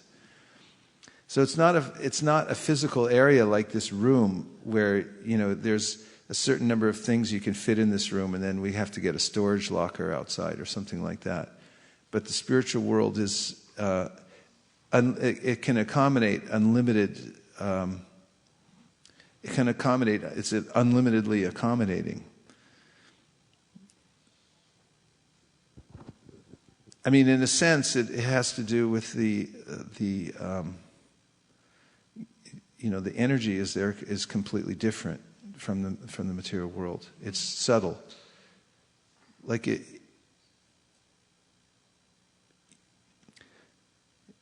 And anyway, I'll just leave it at that for now. It's not measurable.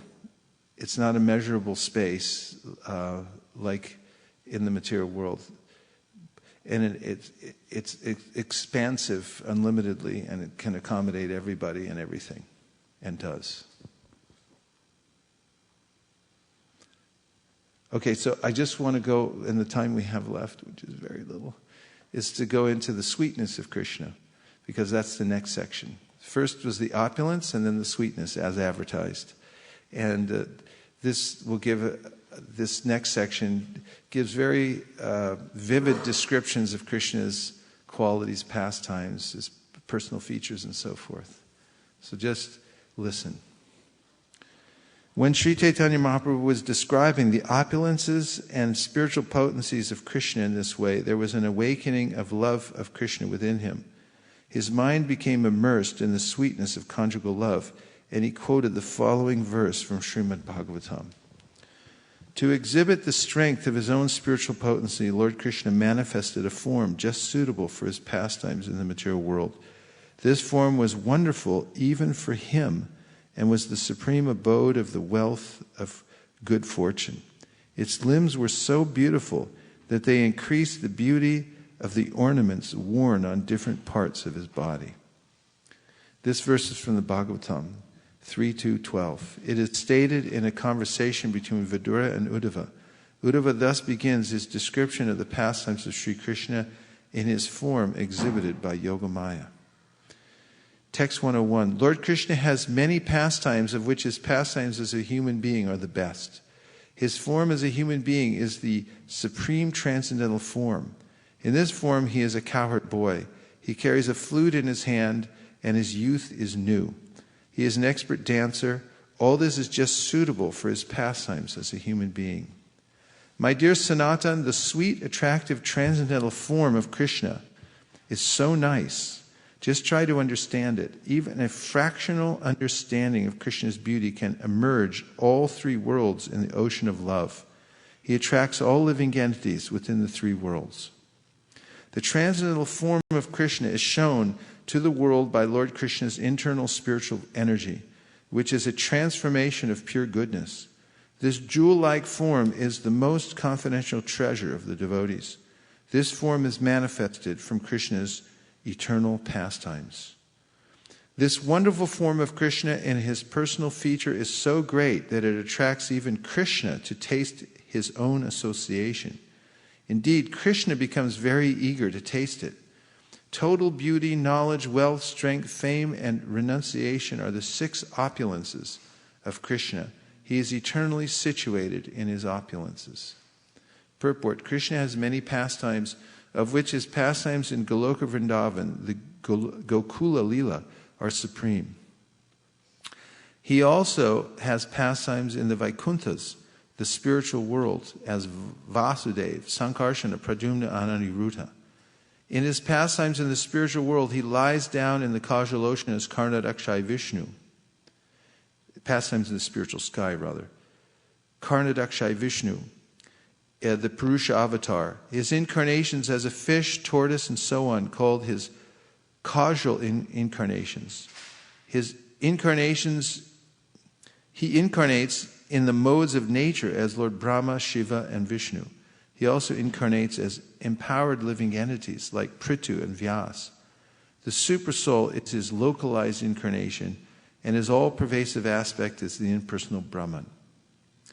When we consider impartially all the unlimited pastimes of the Lord, we find that his pastimes as a human being on this planet, wherein he sports as a cowherd boy with a flute in his hand and appears youthful and fresh like a ballet dancer, are pastimes and features that are never subjected to material laws and inebrities. The wonderful beauty of Krishna is presented in the supreme planet Gokula Goloka Vrindavan. Inferior to that is his representation in the spiritual sky, and inferior to that is his representation in the external energy, Devi Dham. A mere drop of Krishna's sweetness can drown the 3 worlds, Goloka Vrindavan, Harinam, Vaikuntha, and Devi Dham, the material world. Everywhere Krishna's beauty merges everyone in the ecstasy of transcendental bliss. Although the activities of Yogamaya are absent in the spiritual sky and the Vaikuntha planets. Actually, the activities of Yogamaya are absent in the spiritual sky and the Vaikuntha planets. She simply works in the supreme planet, Goloka Vrindavan, and she works to manifest the activities of Krishna when he descends to the material universe to please his innumerable devotees within the material world. Thus, a replica of the Goloka Vrindavan planet and the supreme pastimes there is manifested on this planet on a specific tract of land, Bauma Vrindavan, the Vrindavan Dham of this planet. That planet also is covered, Rajesh, with a film through which one with material vision cannot see the actual Dham. That's why it's important when going to the Dham to carefully cultivate knowledge that I can't see everything. And don't become irreverent or think, how can the Dham be like this or that? We can't see the Dham until we actually have the proper vision to see it. There's a thin covering over it, Praudamaya, so that we can't see its actual existence. But we're there, we're within it, and you will feel the effects of it. But one should walk carefully in the Dham. That's why there are 10 offenses against the Dham that one should study carefully before going there. And part of that, approach is to practice suspending disbelief and trying to measure too much. Like, how could this fit there and this there? How could so many things? When Prabhupada first came out with the Krishna book, and devotees, a few people read, actually I only know of one specifically who read certain pastimes and said, how could they all fit? This seems fantastical. And Prabhupada said, you are fantastical. You can't accommodate, Krishna's material creation is unlimited, what to speak of his spiritual creation. But the Dham is available only through spiritual vision. Ornaments, yes. In the 100th verse, it is mentioned that Krishna has taken Lord Krishna manifested a form just suitable for his pastime in the material world. So, but what we understand that Krishna he came in his own form. So his own form, but practically speaking, according to those who are, spontaneous devotees of the Lord, like Vishwanath Chakravarti Thakur explains. I mean, there are a couple descriptions of Krishna's appearance in this world, and how the 8th child born of Devaki was Krishna. He appeared with 4 hands, and all his ornaments fully dressed and opulent. That's not Krishna. I mean, it is Krishna. He's not different from Krishna, but it's a different manifestation of Krishna. It's Vasudeva Krishna. And he was brought by the assistance of Yogamaya and carried by Vasudeva to Gokula. And he was exchanged there, apparently for Mayadevi, who had apparently been born. So this is one description given in the Shastra, and the other is that she had twins. Krishna was actually born there from Yashoda, along with Yogamaya. And when Vasudeva Krishna was brought from Mathura to Gokula, he merged into the body of the actual Krishna, who is his birth is so much like a regular human child, that because in that realm there's complete attachment and no consideration that this is God. I mean, Devaki was going, "Oh my God, you're God. Please stop it, because if you could change, right now," because she saw that Kamsa would come at any minute, so she was, seeing his opulence and like, not right now, don't do this now. But in Gokula, Krishna was just born as a human child, with all the attachment that a mother and a father and everyone else in the village has for the baby, with no, real sense of his opulence. The opulence is covered. So in that sense, there's a distinction made between Goloka and Gokula, in that his pastimes in Gokula are lauded by our acharyas. He's even more sweet than in Goloka, because he appears there apparently completely as a human child. Of course, that's because he's covering, himself with his Yogamaya is covering, so that he can have these very intimate exchanges with his devotees.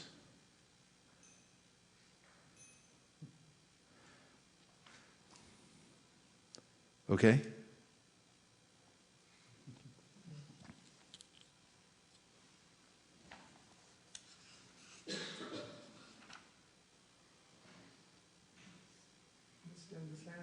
This form was wonderful even for him. In the same verse, this form was even wonderful for him. This form was wonderful even for him, and was the supreme abode of the world. Well, this is, Krishna amazes even himself. He can't understand the extent of his glories.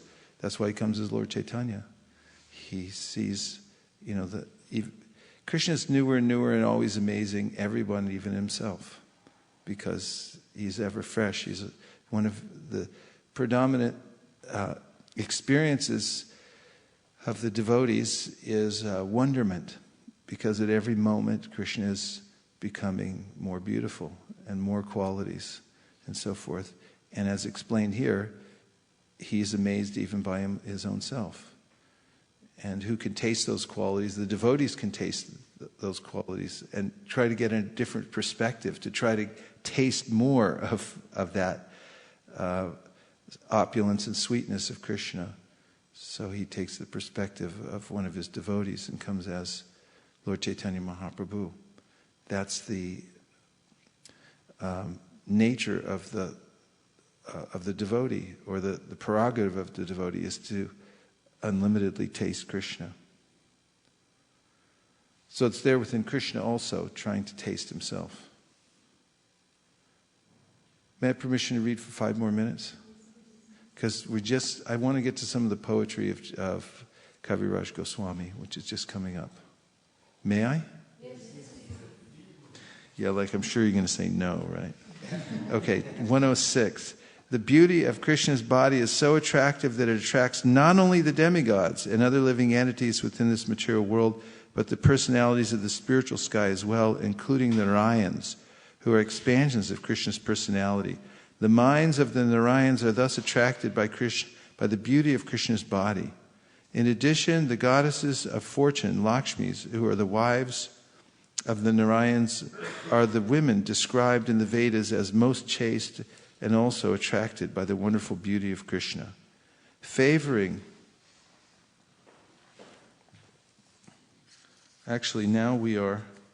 These are the poems of Kaviraj Goswami. Favoring the gopis, Krishna rides on the chariots of their minds, and just to receive loving service from them, he attracts their minds like Cupid. Therefore, he is also called Madan Mohan. Shri Shri Radha Madan Mohan Ji Ki Jai. The attractor of Cupid. Cupid has 5 arrows representing form, taste, smell, sound, and touch. Krishna is the owner of these 5 arrows, and with his Cupid-like beauty, he conquers the minds of the gopis, though they are very proud of their super excellent beauty. Becoming a new Cupid, Krishna attracts their minds and engages in the rasa dance. When Lord Krishna wanders in the forest of Vrindavan with his friends on an equal level, there are innumerable cows grazing. This is another of the Lord's blissful enjoyments. When he plays on his flute, all living entities, including trees, plants, animals, and human beings, tremble and are saturated with jubilation. Tears flow constantly from their eyes. Krishna wears a pearl necklace that appears like a chain of white ducks around his neck. The peacock feather in his hair appears like a rainbow, and his yellow garments appear like lightning in the sky. Krishna appears like a newly risen cloud, and the gopis appear like newly grown grains in the field. Constant rains of the nectarian pastimes fall upon these newly grown grains, and it seems that the gopis are receiving beams of life from Krishna exactly as grains receive life from the rains. The Supreme Personality of Godhead, Krishna, is full in all 6 opulences, including his attractive beauty, which engages him in conjugal love with the gopis. Such sweetness is the quintessence of his qualities. Shukadeva Goswami, the son of Vyasadeva, has described these pastimes of Krishna throughout Srimad Bhagavatam. Hearing the descriptions, the devotees become mad with love of God. Just as the women of Mathura ecstatically describe the fortune of the gopis of Vrindavan and the transcendental qualities of Krishna, Sri Caitanya Mahaprabhu described the different mellows of Krishna and became overwhelmed with ecstatic love. Grasping the hand of Sanatana Goswami, he recited the following verse. What austerities must the gopis have performed? With their eyes they always drink the nectar of the form of Lord Krishna, which is the essence of loveliness and is not to be equaled or surpassed. That loveliness is the only abode of beauty, fame, and opulence. It is self-perfect, ever fresh, and unique. From Bhagavatam 10:44-14. Spoken by the women of Mathura when they saw Krishna in the wrestling arena. The bodily beauty of Sri Krishna is like a wave in the ocean of eternal youth. In that great ocean is the whirlpool of the awakenings of ecstatic love. The vibration of Krishna's flute is like a whirlwind, and the flickering minds of the gopis are like straws and dry leaves. After they fall down in the whirlwind, they never rise again, but remain eternally at the lotus feet of Krishna. O my dear friend, what severe austerities have the gopis performed to drink his transcendental beauty and sweetness through their eyes in complete fulfillment. Thus they glorify their births, bodies, and minds. The sweetness of Krishna's beauty enjoyed by the gopis is unparalleled. Nothing is equal to or greater than such ecstatic sweetness.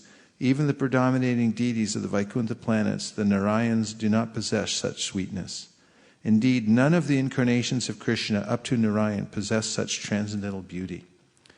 The vivid evidence in this regard is that the dearest consort of Narayan, the goddess of fortune, who is worshipped by all chaste women, gave up everything in her desire to enjoy Krishna, being captivated by his unparalleled sweetness. Thus she took a great vow and underwent severe austerities. The quintessence of Krishna's sweet bodily luster is so perfect that there is no perfection above it. He is the innumerable mine of all transcendental qualities. In his other manifestations and personal expansions, there is only a partial exhibition of such qualities. We understand all his personal expansions in this way. Both the gopis and Krishna are complete. The gopis' ecstatic love is like a mirror that becomes newer and newer at every moment and reflects Krishna's bodily luster and sweetness. Thus competition increases. Since neither give up, their pastimes become newer and newer, and both sides constantly increase. The transcendental mellows generated from the dealings between the gopis and Krishna cannot be tasted by means of fruit of activity, yogic austerities, speculative knowledge, regulated devotional service, mantra yoga, or meditation.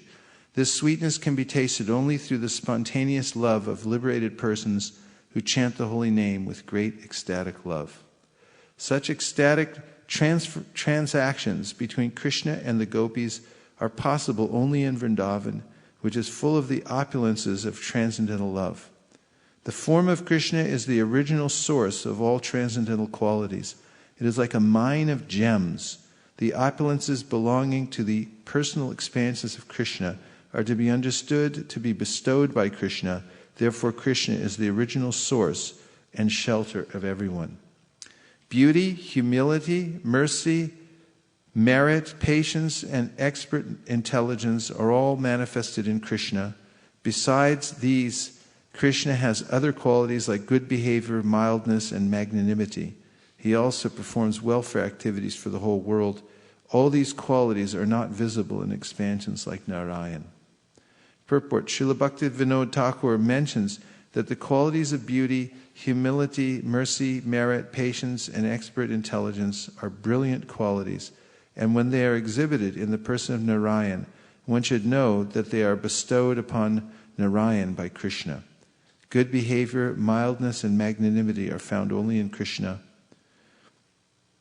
Only Krishna performs welfare activities for the whole world.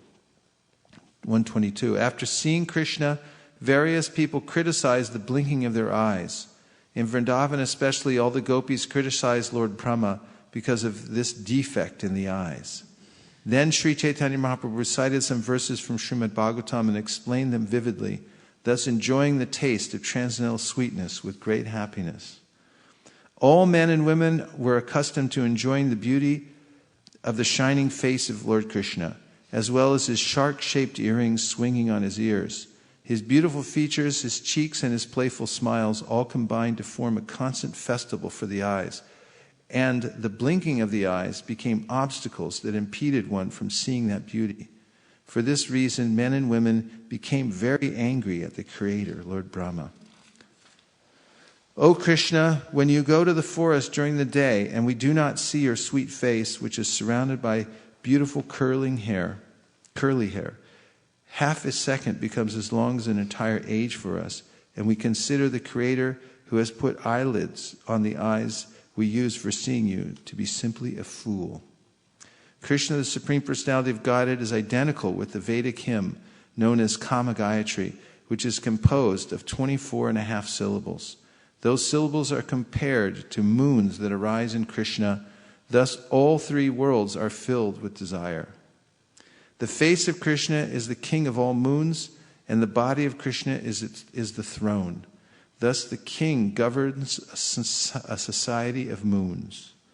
Purport: Krishna's face is considered the king of moons, and his body is considered the throne. All the other chandras, moons, are considered to be subordinate moons. His left cheek is a moon, his right cheek is a moon, his forehead is considered half a moon, the spot of sandalwood pulp on his forehead is considered a moon, and his fingernails and toenails are also different moons. Krishna has 2 cheeks that shine like glowing gems. Both are considered full moons. His forehead is considered a half moon, and the spot of sandalwood there is considered a full moon. His fingernails are many full moons, and they dance on the flute of his hands. Their song is the melody of that flute. His toenails are as many full moons, and they dance on the ground. Their song is the jingling of his ankle bells. Krishna's face is the enjoyer king. That full moon face makes his shark-shaped earrings and lotus eyes dance. His eyebrows are like bows, and his eyes are like arrows. His ears are fixed on the string of that bow, and when his eyes spread to his ears, he pierces the hearts of the gopis. The dancing features of his face surpass all other full moons and expand the marketplace of full moons. Although priceless, the nectar of Krishna's face is distributed to everyone. Some purchase the moon rays of his sweet smiles, and others purchase the nectar of his lips.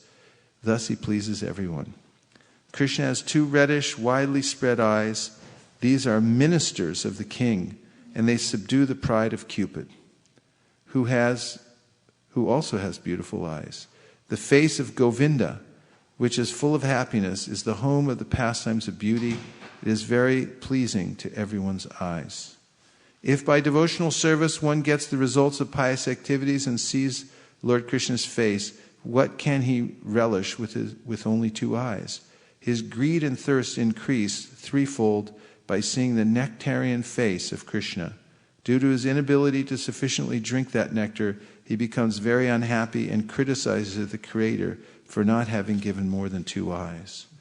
When the onlooker of Krishna's face becomes dissatisfied in this way, he thinks, why didn't the Creator give me thousands and millions of eyes? Why has he given me only 2? Even these 2 eyes are disturbed by blinking, which keeps me from continuously seeing Krishna's face. Thus one accuses the Creator of being dry and tasteless due to engaging in severe austerities. The Creator is only a dry manufacturer. He does not know how to create and set things in their proper places. The Creator says, let those who will see Krishna's beautiful face have 2 eyes. Just see the lack of consideration considered by this person posing as a creator. If the Creator took my advice, he would give millions of eyes to the person who intends to see Krishna's face. If the Creator will accept this advice, then I would say that he is competent in his work. The transcendental form of Lord Sri Krishna is compared to an ocean. A particularly extraordinary vision is the moon above that ocean, Sri Krishna's face. And an even more extraordinary vision is his smile, which is sweeter than sweet and is like shining beams of moonlight. When speaking of these things with Sanatana Goswami, Sri Caitanya Mahaprabhu began to remember one thing after another. Moving his hands in ecstasy, he recited a verse. O my Lord, the transcendental body of Krishna is very sweet, and his face is even sweeter than his body, but his soft smile, which has the fragrance of honey, is sweeter still. My dear Sanatan, the sweetness of Krishna's personality is just like an ocean of ambrosia. Ocean of what? Ambrosia. Although my mind is now afflicted by convulsive diseases, I wish to drink that entire ocean. The repressive physician does not allow me to drink even 1 drop. Purport: when there is a combination of kapha, pitta, and vayu, the 3 bodily elements, there occurs sanipati, or a convulsive disease. Lord Chaitanya said, "This disease of mine is caused by the personal features of Lord Krishna. The three elements are the beauty of Krishna's body, the beauty of his face, and the beauty of his smile. Stricken by these three beauties, my mind goes into convulsions. It wishes to drink the ocean of Krishna's beauty, but because I am undergoing convulsions, my physician, who is Sri Krishna himself, does not even allow me to take a drop of water from that ocean." Sri Chaitanya Mahaprabhu, Sri Chaitanya Mahaprabhu was ecstatic in this way because he was presenting himself in the mood of the gopis. The gopis wanted to drink the ocean of sweetness arising from the bodily features of Krishna, but Krishna did not allow them to come near. Consequently, their desire to meet Krishna increased, and being unable to drink the ambrosia of Krishna's bodily features, they became very unhappy. Krishna's body is a city of attractive features, and it is sweeter than sweet. His face, which is like the moon, is sweeter still, and the supremely sweet, gentle smile on that moonlight face is like rays of moonshine. The beauty of Krishna's smile is the sweetest feature of all. His smile is like a full moon that spreads its rays throughout the three worlds, Goloka Vrindavan, the spiritual sky, and the Vaikunthas, and Devi Dham, the material world. Thus Krishna's shining beauty spreads in all 10 directions. His slight smiling and fragrant illumination are compared to camphor, which enters the sweetness of his lips.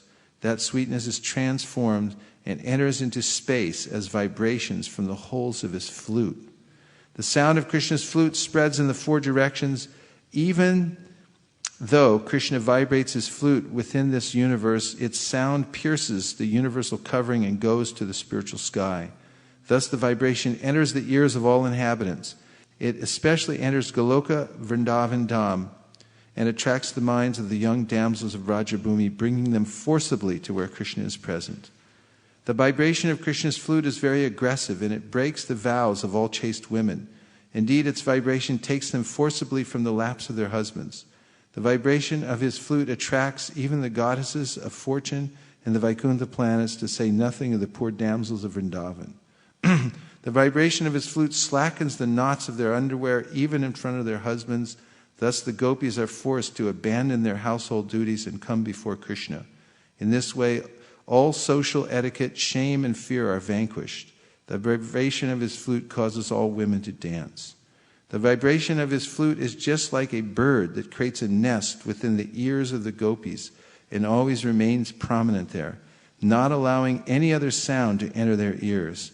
Indeed, the gopis cannot hear anything else, nor are they able to concentrate on anything else, not even to give a suitable reply. Such are the effects of the vibration of Lord Krishna's flute. Purport: the vibration of Krishna's flute is always prominent in the ears of the gopis. Naturally, they cannot hear anything else.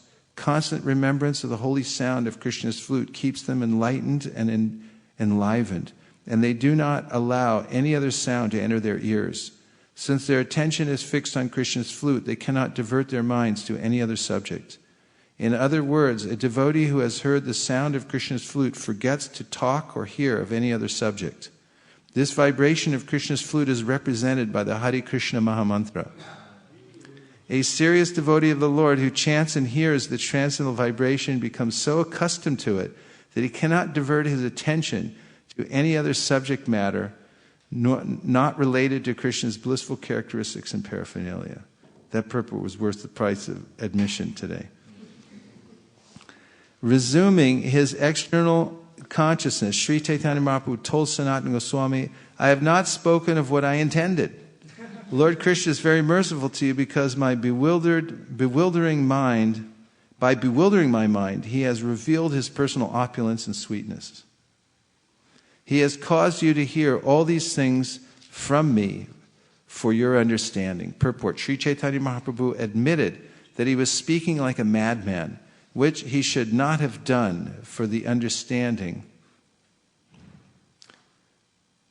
of those who are externally situated. Statements about Krishna's body, his characteristics, and his flute would appear like a madman's statements to a mundane person. It was actually a fact that Krishna wanted to reveal himself to Sanatana Goswami due to his specific mercy upon him. Somehow or other, Krishna explained himself and his flute to Sanatana Goswami through the mouth of Sri Caitanya Mahaprabhu, who appeared as though mad. Sri Caitanya Mahaprabhu admitted that he wanted to tell Sanatan something else, but somehow or other, in transcendental ecstasy, he spoke of a different subject matter. Since I have become a madman, I am saying one thing instead of another. This is because I am being carried away by the waves of the nectarian ocean of Krishna's transcendental sweetness. Sri Chaitanya Mahaprabhu then remained silent for a moment. Finally, adjusting things within his mind, he again spoke to Sanatana Goswami.